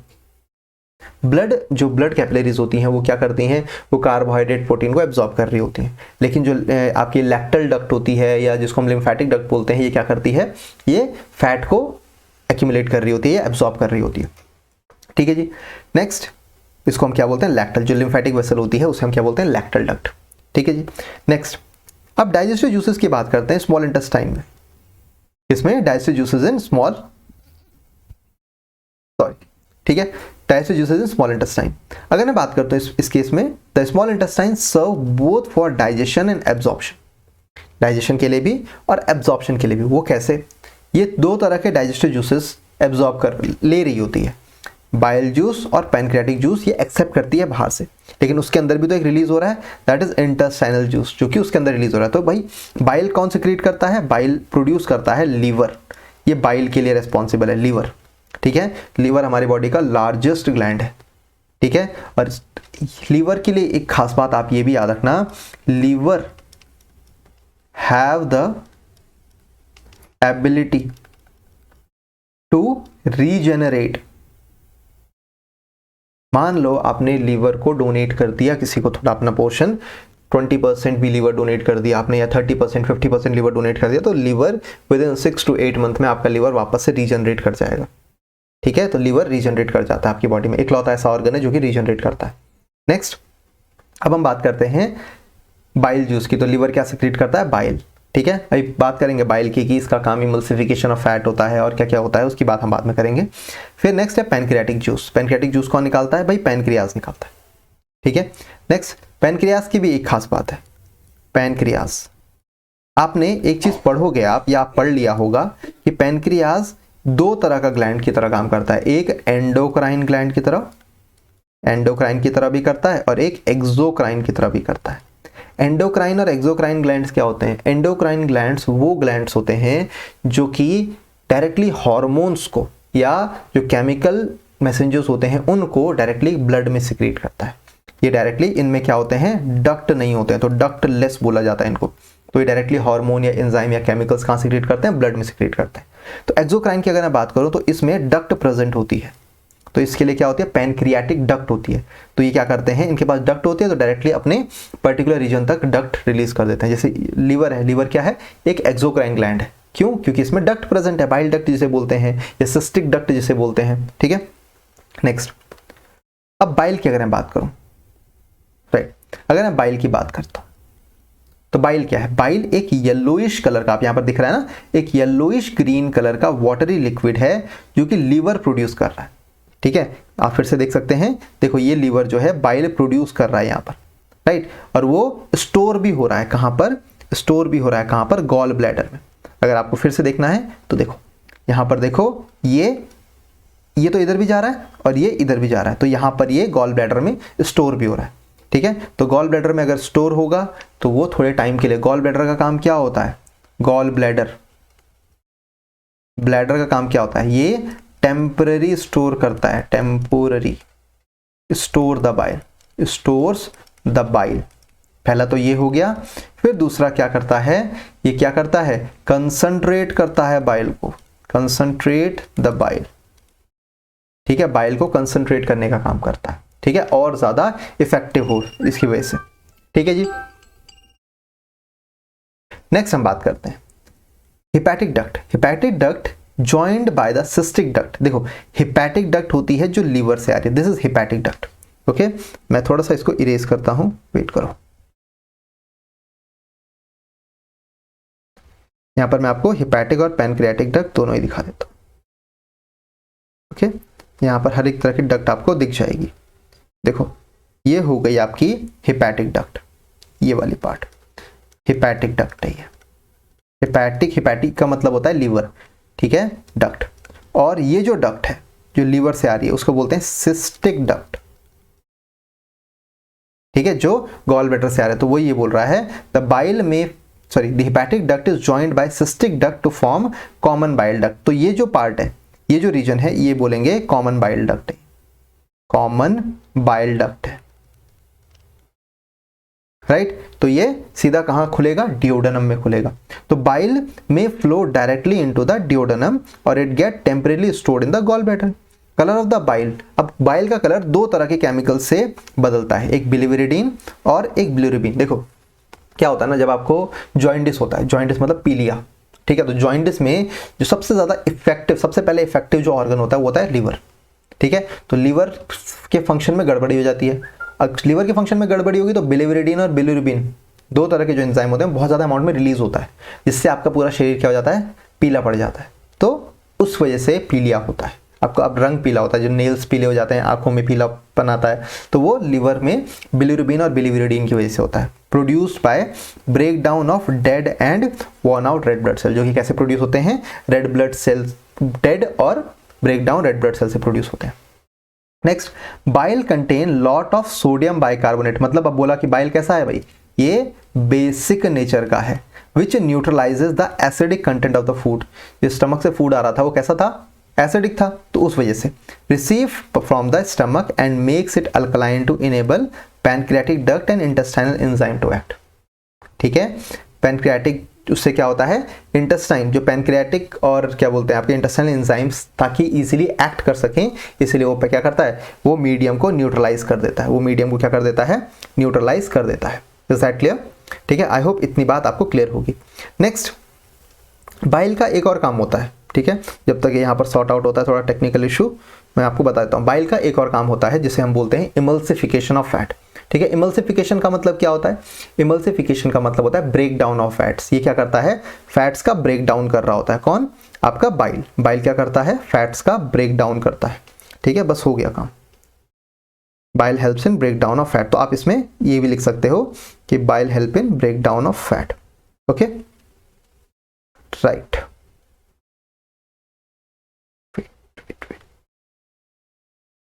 ओके, नेक्स्ट हम बात करते हैं, राइट, बैक टू वर्क।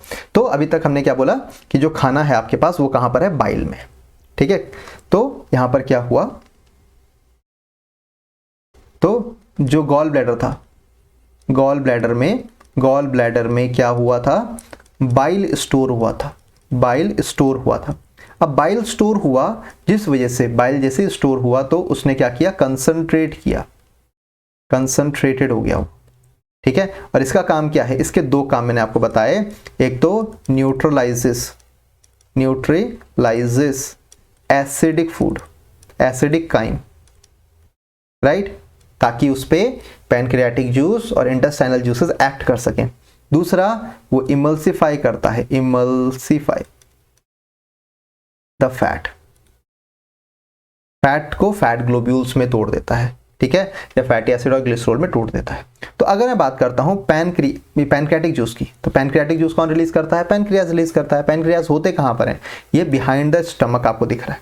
ठीक है, ये बिहाइंड द स्टमक होता है, आपको यहां पर से दिख जाएगा। वेट करो। ठीक है, pancreatic juice is produced in a whitish gland, जिसको हम क्या बोलते हैं? एक तरह का कैसा वाइटिस ग्लैंड है। अब पैनक्रियाटिक जो डक्ट होती है वो ओपन होती है डिओडेनम में। देखो, मान लो ये लीवर है, ओके, ये लीवर है, ट्रायंगुलर शेप होता है।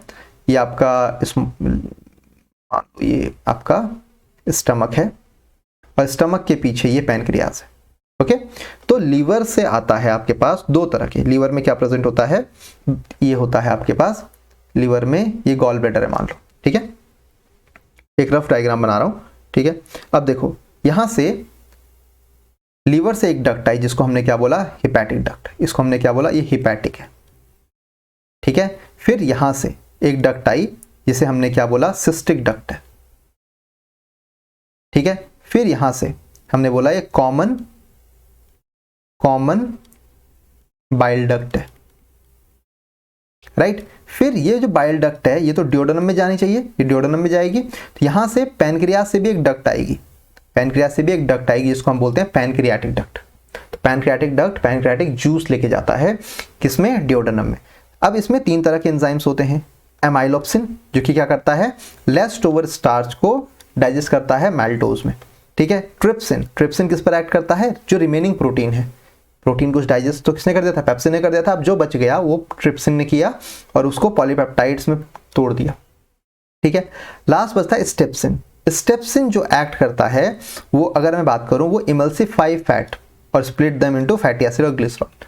जितना बाइल ने तोड़ना था तोड़ दिया, अब कौन तोड़ेगा? स्टेप्सिन तोड़ेगा। ठीक है, ट्रिप्सिन भी अगर आप बात करें ना, ट्रिप्सिन की अगर मैं बात करूं, ट्रिप्सिन, तो ट्रिप्सिन भी एक्टिव फॉर्म है जो कि किससे बना है? ट्रिप्सिनोजेन से बना हुआ है। ये भी किससे बना हुआ है? ट्रिप्सिनोजेन से। ट्रिप्सिनोजेन इनएक्टिव है। ठीक है, और जो पेप्सिन है वो एक्टिव फॉर्म है। जो ट्रिप्सिन है वो एक्टिव फॉर्म है और ट्रिप्सिनोजेन इनएक्टिव फॉर्म है। अब ट्रिप्सिनोजेन से ट्रिप्सिन बनाना है तो उसके लिए कौन सा एंजाइम यूज होगा? उसके लिए एंजाइम एक यूज होता है जिसको बोलते हैं एंटेरोकाइनेज। एंटेरोकाइनेज एक एंजाइम होता है जो कि यूज होता है ट्रिप्सिनोजेन को ट्रिप्सिन में कन्वर्ट करने के लिए। मतलब इनएक्टिव, जैसे पेप्सिनोजेन को पेप्सिन में कन्वर्ट करने HCl यूज हो रहा था, तो वैसे ही ट्रिप्सिनोजेन को ट्रिप्सिन में कन्वर्ट करने के लिए एंटेरोकाइनेज यूज होगा। आगे बढ़े। अब देखो स्ट्रक्चर, ये बेसिकली आपको पोजीशन दिखा रहा है किसकी? पैनक्रियाज की। तो पैनक्रियाज कहाँ है? स्टमक के जस्ट पीछे आपको दिख रही है। ठीक है, जस्ट स्टमक के पीछे है। ठीक है, जो कि क्या रिलीज करता है? पैनक्रियाटिक जूस रिलीज करता है। कहाँ रिलीज करता है? डिओडेनम में रिलीज करता है। किसके थ्रू करता है? पैनक्रियाटिक डक्ट के थ्रू रिलीज करता है, राइट। अब बात करते हैं इंटेस्टाइनल जूस, जो इंटेस्टाइन में रिलीज होता है। हमने बाइल जूस की बात कर ली, पैनक्रियाटिक जूस की बात कर ली, अब इंटेस्टाइनल की बात करते हैं। तो इंटेस्टाइनल जूस में इरेप्सिन होता है, अगेन पेप्टाइडेज होता है जो कि क्या करता है? जो बचे हुए पेप्टाइड को किसमें कन्वर्ट कर देता है? अमीनो एसिड में। मैल्टेज होता है, माल्टोज को ग्लूकोज में कन्वर्ट करता है। लैक्टेज, लैक्टोज को ग्लूकोज और गैलेक्टोज में कन्वर्ट करता है। इन्वर्टेज है या सुक्रेज है जो कि सुक्रोज को ग्लूकोज और फ्रक्टोज में कन्वर्ट करता है, ठीक है। लाइपेज है जो कि फैट्स को फैटी एसिड और ग्लिसरॉल में कन्वर्ट करता है। मतलब हर एक चीज जो भी कॉम्प्लेक्स पार्ट था वो सब टूट गया। लिपिड थे, टूट गए। फैट्स के ग्लोब्यूल्स से टूट गए। प्रोटीन था, टूट गया। कार्बोहाइड्रेट था, टूट गया। अब कार्बोहाइड्रेट में आपके पास डाइसैकेराइड्स है ना, जो आपके पास लैक्टेज थे, सुक्रेज थे, ठीक है, माल्टेज थे, वो सब टूट गए। ये सब टूट गया। अब क्या करना है, खाने को एब्जॉर्ब करना है। तो absorption of food is done by villus या विलाई, ठीक है। तो villi, the final product of food are mainly absorbed in the intestine itself. खाने में एब्जॉर्ब हो गया maximum food portion. The amino acid are the simple sugars are relatively small size molecule and होगा, ठीक है, and the simple sugar have relatively small size molecule which are absorbed through thin epithelium of villi. Villi उसको absorb कर लेती है और वो blood capillaries में डायरेक्टली पहुंच जाता है, ठीक है। और उसके बाद कहाँ जाएगा वो, हेपेटिक पोर्टल वेन के थ्रू लीवर में जाएगा। लीवर में क्यों जाएगा भाई, अब देखो आपने खाना खाया, आप खाने में कुछ भी चीज़ खाते हो, आप फैट्स खाते हो, प्रोटीन खाते हो, ढंग से थोड़ी ना खाते हो अपने, ऐसा थोड़ी ना कि मेरे बॉडी के लिए अच्छा है, नहीं, मेरे टेस्ट के लिए अच्छा है इसलिए मैं खा रहा हूँ, ठीक है। तो उसको साफ सफाई के लिए, ताकि आपकी बॉडी में जितने भी टॉक्सिन्स बन रहे हैं, उन फूड से टॉक्सिन रिलीज हो रहे हैं, उसको डिटॉक्सिफाई कर लिया जाए, उसमें प्रॉपर स्टोरेज किया जाए, तो उसके लिए जाता है कहाँ, लीवर में। फैटी एसिड जो होते हैं ग्लिसरॉल में एब्जॉर्ब होते हैं लिम्फ वेसल के द्वारा। मैंने आपको बताया था लैक्टल डक्ट होते हैं ना, तो वो एब्जॉर्ब करते हैं फैट्स को और फैटी एसिड और ग्लिसरॉल को, और the lacteals to enter lymphatic system में, जो कि अल्टीमेटली क्या हो जाता है, हमारे स्किन के पास में, मतलब हमारे पूरे बॉडी में क्या है, लिम्फेटिक सिस्टम है, ठीक है।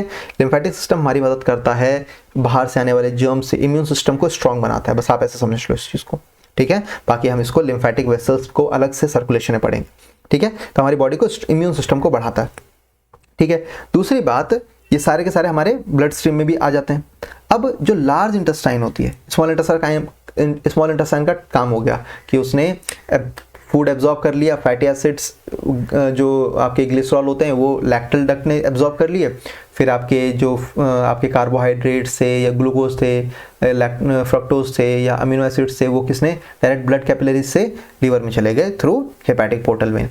अब हम बात करते हैं लार्ज इंटेस्टाइन में। तो लार्ज इंटेस्टाइन का जनरली काम कुछ नहीं होता, सिर्फ एब्जॉर्प्शन का काम होता है, एब्जॉर्प्शन ऑफ वाटर जनरली, ठीक है। बाकी रिलीज कुछ नहीं करता है, एंजाइम कुछ रिलीज नहीं करता है। लार्ज इंटेस्टाइन लगभग 1.5 मीटर लॉन्ग होती है, लेकिन इसका डायमीटर बड़ा होता है। It has 3 part, केकम, column, rectum. आपको पता है केकम वाला रीजन ये है, ठीक है। केकम के पास में एक रीजन आपके पास ये अपेंडिक्स, अपेंडिक्स का पूरा नाम है vermiform, vermiform appendix, form appendix, right, vermiform appendix है, ठीक है। और ये क्या करता है, पहले तो सेल्यूलोज को डाइजेस्ट करने के काम आता था, लेकिन अब ये क्या है, वेस्टिजल है। वेस्टिजल ऑर्गन क्या होता है, वेस्टिजल ऑर्गन जो पहले तो काम में था, लेकिन अब क्या हो गया है, it is not functional. Vestigial मतलब बेसिकली नॉट फंक्शनल, ठीक है। फिर इसके बाद यहाँ पर केकम आया, लेकिन कभी कभी खाना क्या होता है ना, अपेंडिक्स में चला जाता है। अब अपेंडिक्स में खाना चला गया तो क्या हो जाएगा, अपेंडिक्स स्वेल कर जाएगा, दर्द हो जाता है, तो बोलते हैं ना मेरा अपेंडिक्स का ऑपरेशन हुआ है, तो उसको बोलते हैं अपेंडिसाइटिस, ठीक है। अब इसमें हम बात करते हैं केकम, फिर उसके बाद कॉलन, फिर उसके बाद डिसेंडिंग। ये कॉलन के 3 पार्ट है, असेंडिंग, ट्रांसवर्स और डिसेंडिंग। उसके बाद सिग्मोइड और लास्ट में आ गया रेक्टम, लास्ट में एनस से pass out.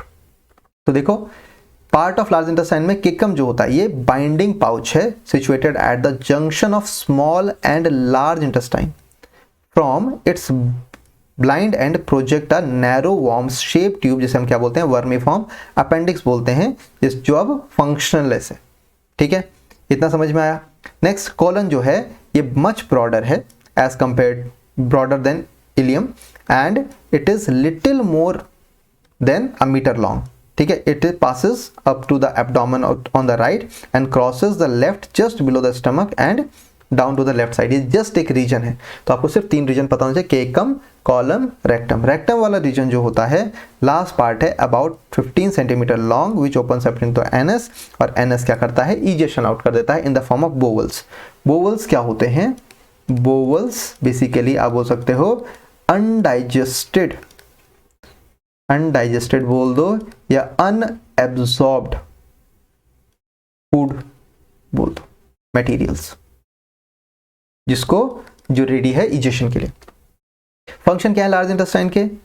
No enzyme secrete, ठीक, absorb much water but very little digested from all content which mainly consist of undigested material. तो मतलब बेसिकली उसको पेस्ट फॉर्म में बनाएगा, जो लिक्विड फॉर्म में आया था सारा फूड उसको कितना हो सके पेस्ट फॉर्म में बनाएगा। The expulsion of undigested remains of the food from the alimentary canal, जिसे हम बोलते हैं डेफिकेशन। ठीक है, डेफिकेशन क्या है? एक सॉलिड वेस्ट का रिमूवल, फेसेस की फॉर्म में सॉलिड वेस्ट को रिमूव करने की प्रोसेस को हम क्या बोलते हैं? डेफिकेशन बोलते हैं। तो हमने क्या किया यहाँ पर? सिर्फ वाटर का एब्जॉर्प्शन किया, किसमें? लार्ज इंटेस्टाइन में। ठीक है जी। अब हम बात करते हैं असिमिलेशन ऑफ फूड, फूड का स्टोरेज। लीवर कन्वर्ट करता है, लीवर में खाना गया था ना हेपेटिक पोर्टल डक्ट से, ठीक है, स्मॉल इंटेस्टाइन से हेपेटिक पोर्टल के डक्ट के थ्रू कहाँ गया? लीवर में खाना गया, तो ग्लूकोज को उसने कन्वर्ट कर दिया ग्लाइकोजन में। ग्लाइकोजन में तो बेसिकली हम बोलते हैं ना, लीवर का काम होता है शुगर रेगुलेट करना। बॉडी में ग्लूकोज की कमी है तो वही ग्लाइकोजन जो अभी स्टोर हुआ था वो टूट के ग्लूकोज बना देगा। ठीक है, next amino acid. Amino acid हमारी बॉडी में प्रोटीन की फॉर्म में स्टोर हो जाता है। ठीक है, फिर उसके बाद एक्सेस अमीनो एसिड है वो डायरेक्टली हमारी बॉडी से निकल जाता है in the form of urea, urea की फॉर्म में। ठीक है, यूरिया की फॉर्म में। Next the fatty acids and glycerol absorb by the gut and deposit कहाँ होता है? जनरली स्किन में, जो हमारा फैट होता है। ठीक है, तो हमारी बॉडी में ये वाला रीजन जो हो गया, ठीक है, कमर वाला रीजन जो हो गया, वो फैट की फॉर्म में, या थाई वाला रीजन जो हो गया, उस रीजन में क्या होता है? फैट स्टोर हो जाता है। ठीक है, नेक्स्ट देखो, लीवर लार्जेस्ट ग्लैंड मैंने आपको बता दिया, रीजनरेशन की एबिलिटी बता दिया, लगभग 1500 होता है, रेडिश ब्राउन कलर का होता है और अपर राइट साइड में होता है। इसके दो पार्ट होते हैं, राइट लोब, लेफ्ट लोब होते हैं। ठीक है, ये सारे पार्ट, ये रीजन तो आप पढ़ोगे लेकिन अभी नहीं। ठीक है, डिटेल में पढ़ोगे, टेंशन मत लो, 11th में पूरा डिटेल में है इसके बारे में। अभी आप फिलहाल के लिए इतना ही है, आपके लिए एक इंट्रो है। फंक्शन ऑफ लीवर क्या क्या है? बाइल का प्रोडक्शन। बाइल का काम क्या होता है? बाइल का काम होता है इमल्सिफिकेशन ऑफ फैट। ठीक है, next blood sugar level control करता है। क्यों? अगर बॉडी में शुगर लेवल ज़्यादा हो गया तो वो क्या कर देगा? सारे शुगर को स्टोर कर देगा, किसमें? ग्लाइकोजन में। और बॉडी में शुगर लेवल कम हो गया तो ग्लाइकोजन को तोड़ देगा और शुगर कंटेंट में हमारी बॉडी में शुगर लेवल बढ़ा देगा। दूसरा अमीनो एसिड लेवल को कंट्रोल करता है। अगर ज़्यादा अमीनो एसिड है तो वो क्या कर देगा? उसको बाहर निकाल देगा in the form of urea. Next foetal RBCs को प्रोड्यूस करता है, मतलब जब बहुत छोटा बच्चा होता है, फीटस फॉर्म में होता है, तो उसमें उस समय आरबीसीज का प्रोडक्शन कर रहा होता है। नेक्स्ट फाइब्रिनोजन का प्रोडक्शन करता है और प्रोथ्रोम्बिन का। ये हम डिटेल में पढ़ेंगे, किसमें? क्लॉटिंग में। ये क्लॉटिंग में मदद करता है, क्लॉटिंग ऑफ ब्लड में भी मदद करता है। कौन? ये फाइब्रिनोजन और प्रोथ्रोम्बिन।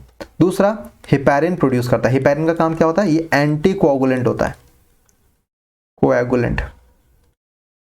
ठीक है, एंटी कोएगुलेंट का मतलब होता है ये ब्लड को क्लॉट होने नहीं देता।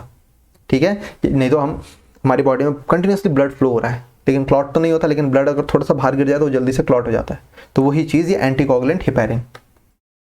Destroy dead blood cells, dead RBCs जो होती हैं उनको डिस्ट्रॉय करता है। लास्ट में डिटॉक्सिफाई करता है, हमारी बॉडी में से पॉइजनस सब्सटेंस को रिमूव आउट करता है।